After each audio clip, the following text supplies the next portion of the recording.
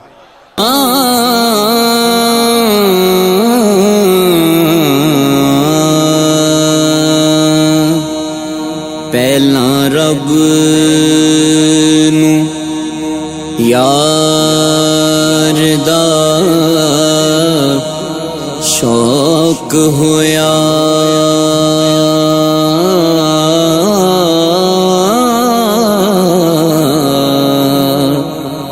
نبی پاک دا کرن جمال میں آیا وہی لے کے ترت حاضر لے آ یار نے یار نوں پال مائے آمو سامنے رج کے ویکھ اونے گلاں کیتیاں فرق نوال مائے اور دلاں دیاں لئیاں تے دتیوں نے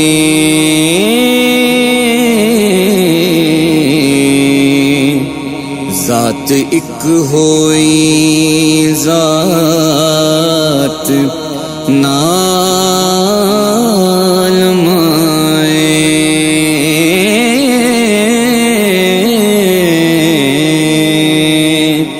تے ایویں تخت ہزاریوں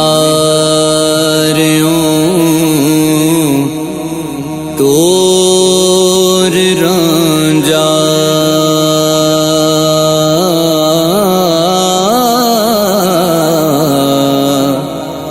رب میں لیا جھنگ سیال مائے صدا یار دا خاص معراج میرا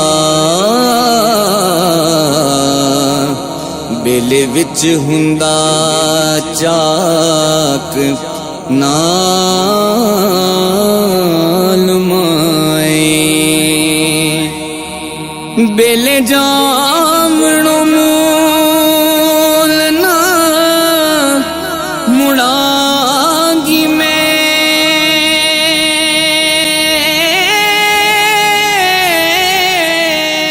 اس نے کہا کس طرح؟ کہنے لگے جس کے غلاموں کی یہ شان ہے، آقا کا کیا درجہ ہوگا؟ پھر بادشاہ نے بلایا، کڑائی میں تیل گرم کیا، کہنے لگا انہیں جلا دو۔ جب کڑائی میں پھینکا جا رہا تھا تو آپ رونے لگے، تو بادشاہ پوچھتا ہے ڈر گئے ہو؟ فرمانے لگے ڈر نہیں گیا، سوچ رہا ہوں ایک جان ہے، کاش میری ہزاروں ہوتی۔ وہ کچا رنگ للاری والا جیڑا چڑھدا تے لیندا رہندا، اے عشق تیرے دا رنگ محمد چڑھ جائے پھر نہیں لیندا۔ حضرت عبداللہ ابن حذافہ رضی اللہ تعالیٰ عنہ کی یہ بات سنی تو بادشاہ کہنے لگا ایک شرط پہ چھوڑتا ہوں، میرا نہیں دل کرتا کہ تیرے جیسے بندے مارے جائیں۔ فرمایا شرط کیا ہے؟ کہنے لگا چل یار کچھ نہ کر، نہ تو نے پیسے لیے، نہ عہدہ لیا، نہ عورت کے چکر میں آیا، نہ موت سے ڈرا، اس طرح کر میرے ماتھے پہ ایک بوسہ ہی دے دے، میں کبھی کہہ سکوں۔ آپ فرمانے لگے چلو یہ بات قابل قبول ہے، یہ کر لیتے ہیں۔ عقیدہ توحید و رسالت آپ کو جوان کرے گا، آپ کو تگڑا کرے گا۔ آپ تو ہر وقت کے مومن ہیں، مومن کی تو سانسیں بھی چلیں اس کے رستے میں، خالص اس کی رضا میں، تو اس پر بھی اللہ اجر عطا کرتا ہے۔ تو اپنے آپ کو مضبوط کریں، اپنے عقیدے کو، افکار کو مضبوط کریں۔ جب یہ مضبوط ہو جائے گا تو زندگی آسان ہو جائے گی، آپ کا اٹھنا بیٹھنا چلنا آسان ہو جائے گا۔ دعا کرتا ہوں جو میں نے کہا میرا اللہ قبول فرما لے، جہاں بھول گئے اللہ ہم سے درگزر فرمائے۔ ابھی پروگرام جاری ہے، آپ میری بات سنیں، چونکہ محفل اللہ رسول کے نام کیا نا جی، لوگ تو آتے جاتے رہتے ہیں اور ہم شخصیات کے نہیں نظریات کے قائل ہیں، تو میری گزارش ہے کہ آپ بیٹھیں، اتنا اچھا پنڈال سجا ہوا ہے، جو خطاب ہونے جا رہا ہے اس کو بھی سنیں۔ شاہ صاحب نے گفتگو شروع کر دی، میں اگرچہ زیادہ بیٹھ نہیں سکتا لیکن آداب ہوتے ہیں، پھر میں نے کوئی ایسی بات کرنی مناسب نہیں سمجھی، میں نے ان کی بات سنی، تو کچھ چیزیں ایسی ہوتی ہیں جو سن لینی چاہیے، کوئی حرج نہیں ہوتا۔ اپنے بزرگوں کا احترام انسان کو بڑا کرتا ہے، چھوٹا نہیں کرتا۔ تو میری آپ سے گزارش ہوگی، میرا خیال ہے کہ بہت لمبا نہیں، کوئی گھنٹہ سوا زیادہ سے زیادہ پروگرام چلے گا، تو آپ کو دشواری نہیں ہونی چاہیے، آپ کو بیٹھنا چاہیے۔ اللہ آپ کو سلامت رکھے۔ آخر دعوانا